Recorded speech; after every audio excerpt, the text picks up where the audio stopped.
si Jade Buhoy, hatid sa inyo ang mga pinakamainit na balita sa bansa dito sa News Force. Sa ulo ng mga balita, pagbabago sa presyo ng langis ipapatupad ngayong araw. DTI nagpaalala hinggil sa online shopping scam ngayong Kapaskuhan. Deadline ng COC filing nakatakda ngayong araw. Panukalang budget ng PSC aprobado na sa komite ng Senado. Pinoy caregivers na pinaghahanap sa South Korea natuntun na. Bucor muling inaresto sa Calamba, Laguna ang tumakas na PDL mula Leyte. Patas at pantay na balita, komprehensibong ulat para sa pulso ng masa. Ito ang News Force. Abiso sa mga motorista, asahan ng oil price adjustment simula ngayong araw. Para sa presyo ng gasolina, mananatili ito sa kanyang presyo, habang piso at 20 sentimo naman ang dagdag singil sa kada litro ng diesel at 70 sentimo naman ang itataas sa kada litro ng kerosene.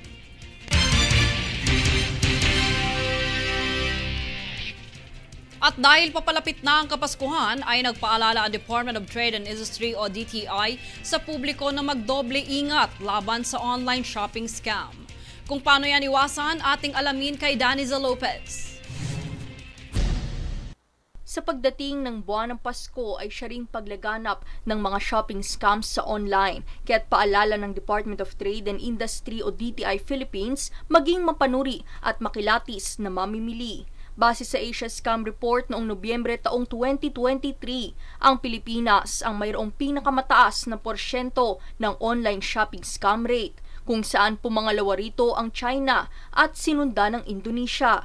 Halos magkalapit naman ang bansang Thailand at Singapore sa datos. Payo ng DTI para maiwasan na maging biktima nito ngayong Kapaskuhan ay suriing mabuti ang URL o links ng e-commerce website. Para naman protektahan ang personal at sensitibong impormasyon ay dapat na siguraduhin ang Secured Socket Layer Certificate ng site.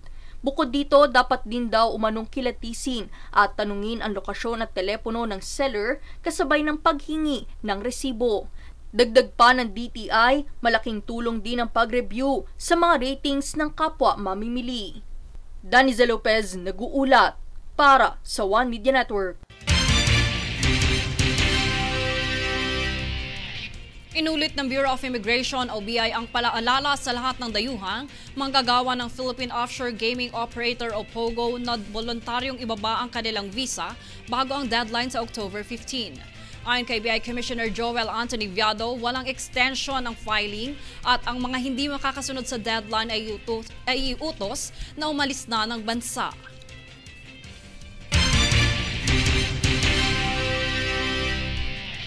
Kamakailang hinuli ng PAOCC at NBI maging ng BI ang 192 foreign national na sangkot sa iligal na gawain. Para sa buong detalye, narito ang balita.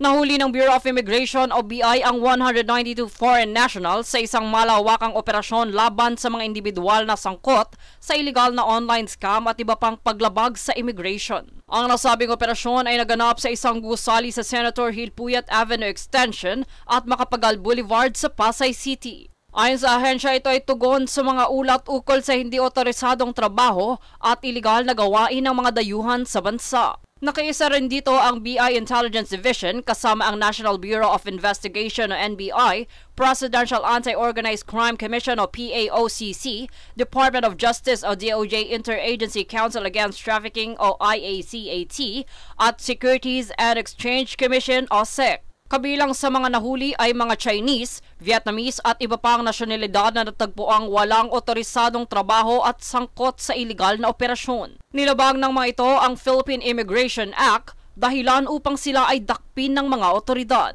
Matapos nito, kasalukuyang isinasagawa ang investigasyon upang matukoy ang iba pang paglabag ng mga nahuling individual. Pinuri naman ni BI Commissioner Joel Anthony Viado ang matagumpay na operasyon at sinabing ito ay patunay ng dedikasyon ng ahensya na ipatupad ang batas sa imigrasyon at protektahan ang mga hangganan ng bansa. Jade Buhoy, nag-uulat para sa One Media Network.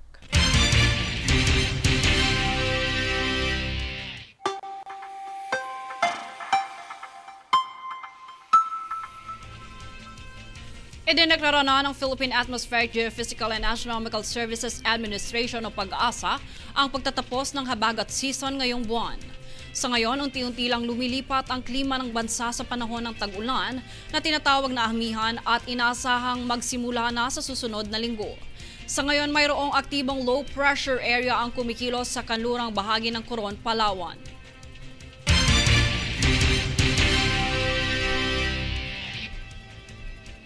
Susunod sa News Force.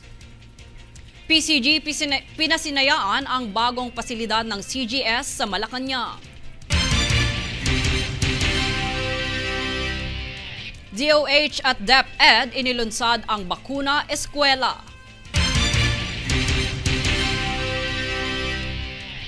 Deadline ng COC filing nakatakda ngayong araw.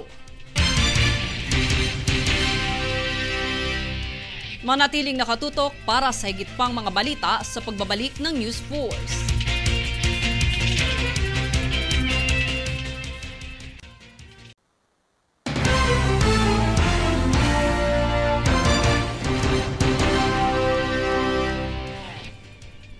Nitong Lunes ay inaprubahan na ng Senado ang proposed budget ng PSC para sa taong 2025. Ang detalye tunghayan sa ulat ni Princess Castro. Aprobado na ng komite ng Senado ang panukalang budget na 725.75 million pesos na Philippine Sports Commission o PSC para sa piskal na taong 2025 nitong Lunes. Ilan sa mga pangunahing proyektong inihain ng komisyon ay ang patuloy na suporta mula sa katutubo, maging ang elite athletes, rehabilitasyon at pag-upgrade ng mga infrastruktura ng larong palakasan sa bansa. Samantala, binigyang diin ni PSC Chairman Richard Bachman ang mga programa ng ahensya na nagbibigay prioridad sa kapakanan ng mga atleta kasama ng paglilingkod sa lahat ng sektor, mga taong may kapansanan, partisipasyon ng kababaihan sa sports at indigenous people. Kaugnay nito ay kamakailang nanawagan ng ilang elite athletes sa pangunguna ni na Olympian pole vaulter EJ Obiena kasama sina volleyball star Eliza Valdez at karateka Jamie Lim hinggil sa pagbibigay prioridad sa pinansyal na aspeto ng palakasan. Anila, maraming mga atletang hindi na bibigyan ng oportunidad na mapahusay pa ang kanilang mga talento at kakayanan dahil sa kakulangan sa suporta. At sa pamamagitan anila ng karagdagang pondo at suporta, walang duda na mas makakalikha pa ang Pilipinas ng mas maraming pride athletes na magwawagayway sa watawat ng Pilipinas sa ibang bansa. Mula sa higit 1 bilyong pisong pondo noong nakaraang 2 taon, natapyas ang budget ng komisyon ng daang-daang milyong piso para sa taong 2025. Princess Castro nag-uulat para sa One Media Network.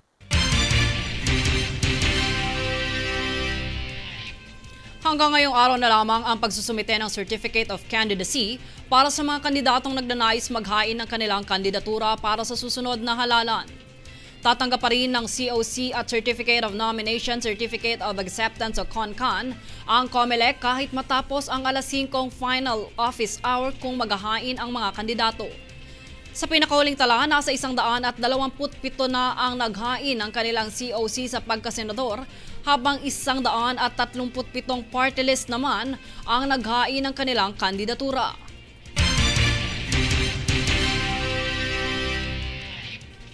Pinag-iingat ng pamahalaan ang publiko sa online scam ukol sa pagpaparehistro ng National ID.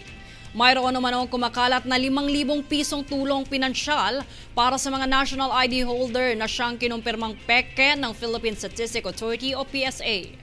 Payo ng PSA, tumutok lamang sa lehitimong website ng ahensya para sa mga impormasyon at anunsyo na may ugnayan sa National ID.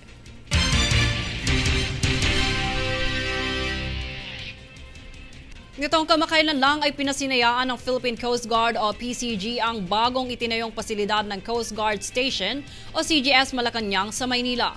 Ayon sa PCG, ang pasilidad na ito ay nagtatampok ng 4 na silid na may mga cubicle na makakapag-accommodate ng nasa 50 tauhan, gayon din ang 5 opisina at 1 conference room. Dagdag pa ng PCG, ang proyektong ito ay kumakatawan sa isang makabuluhang pagsulong para sa CGS Malacanang na nagpapatibay ng isang kapaligiran na magpapabuti sa moral at kahusayan ng pamahalaan ng ahensya.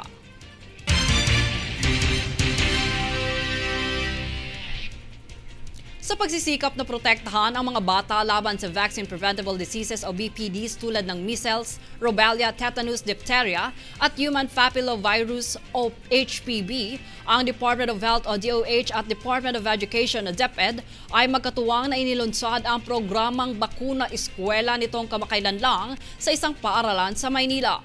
Ayon sa DOH, layon ng kampanya na ito ang mabakunahan ang 95% ng mga eligible grade 1 at grade 7 na mga mag-aaral laban sa measles, rubella at tetanus sa mga prioridad na lalawigan at 90% ng grade 4 na mga babaeng mag-aaral sa parehong mga lugar laban sa HPV.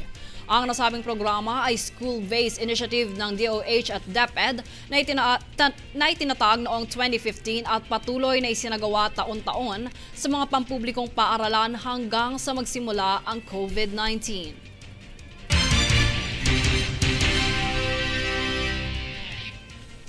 Susunod sa News Force. DOH nagbabala laban sa peking website na ginagamit ang pangalan ng ahensya. Pinoy caregivers na pinaghahanap sa South Korea, natuntun na. MMDA, Tiaza, nagpulong hinggil sa Tourism Development Plan sa Metro Manila. Manatiling nakatutok para sa higit pang mga balita sa pagbabalik ng News Force.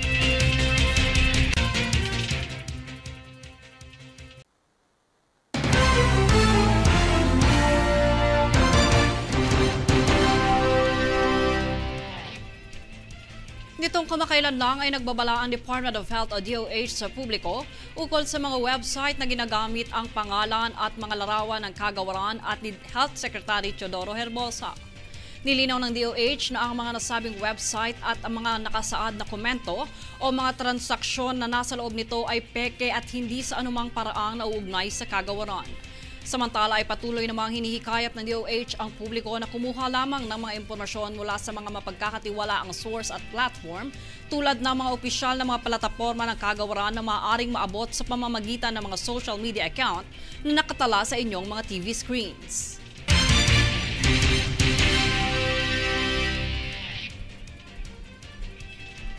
Siniguro ng Department of Social Welfare and Development o DSWD na patuloy ang misyon nitong maibahagi ang ayuda sa mga benepisyaryo ng mga programa ng ahensya.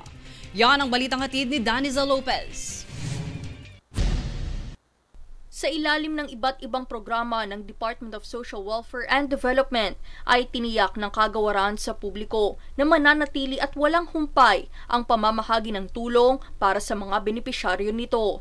Ang mga tulong na ibinabahagi ng kagawaran ay mula sa programa nitong Assistance to Individuals in Crisis Situation o AICS at ng ayuda para sa mga kapos ang kita program o AKAP.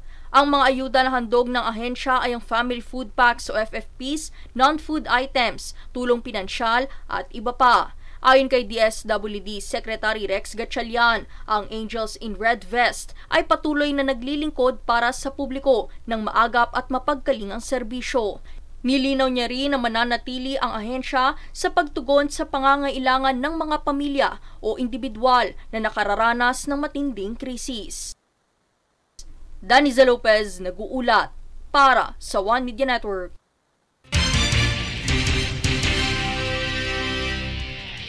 Isang buwan na ang nakalipas matapos maiulat ang 2 overseas Filipino workers o OFWs na hindi na bumalik sa kanilang trabaho matapos ang kanilang holiday break sa South Korea. At ngayon natukoy at naaresto na ng Special Investigation Team of Korean Immigration ang 2 Pinoy caregivers sa Busan kung saan sumailalim sila sa investigasyon. Nakatutok naman ang Department of Migrant Workers sa kanilang sitwasyon, ngunit sa kabila nito nagpaalala pa rin ang DMW na maging responsable sa kanilang mga obligasyon bilang OFW, higit lalo sa kanilang mga kontrata kung hindi naman pang-aabuso ang dahilan ng kanilang pagtakas at huwag lumabag sa immigration ng host country.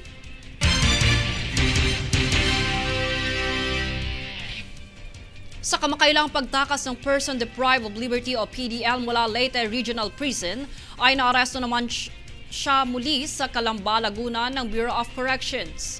Para sa detalye, narito ang balita.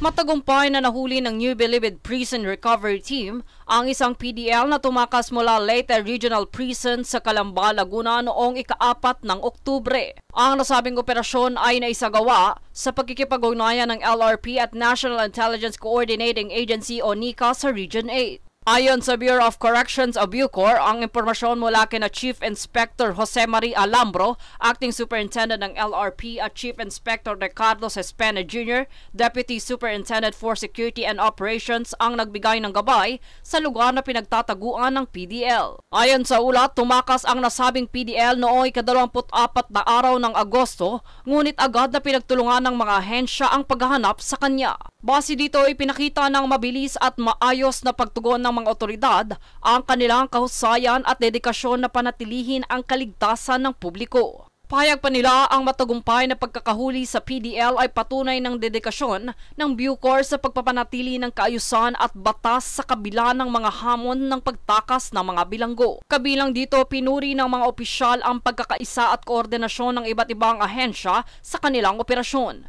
Patuloy na pinapatupad ng Bureau of Corrections ang mas mahigpit na seguridad sa mga bilangguan upang maiwasan ang mga susunod na insidente ng pagtakas. Jade Buhoy, nag-uulat para sa One Media Network.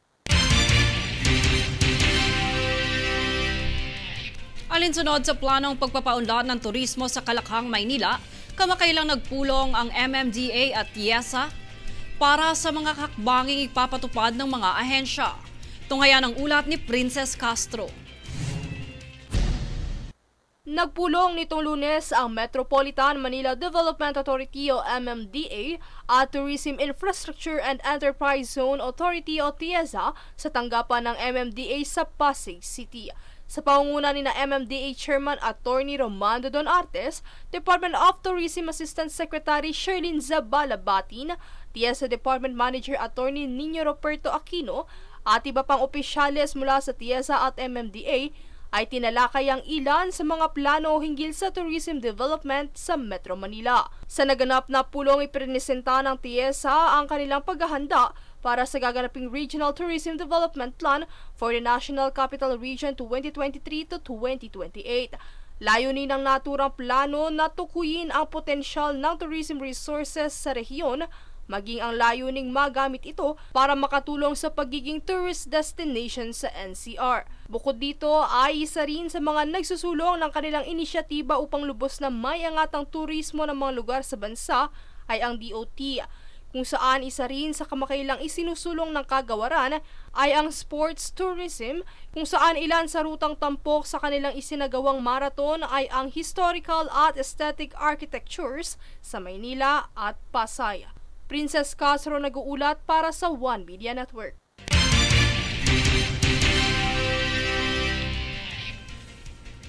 At narito ang recap ng mga nagbabagang balita ngayon. Sa ulo ng mga balita, pagbabago sa presyo ng langis ipapatupad ngayong araw. DTI nagpaalala hinggil sa online shopping scam ngayong Kapaskuhan. Deadline ng COC filing nakatakda ngayong araw. Panukalang budget ng PSC aprobado na sa komite ng Senado. Pinoy caregivers na pinaghahanap sa South Korea natuntun na. Bucor muling inaresto sa Calamba, Laguna ang tumakas na PDL mula Leyte. Patas at pantay na balita. Komprehensibong ulat para sa pulso ng masa. Ito ang News Force.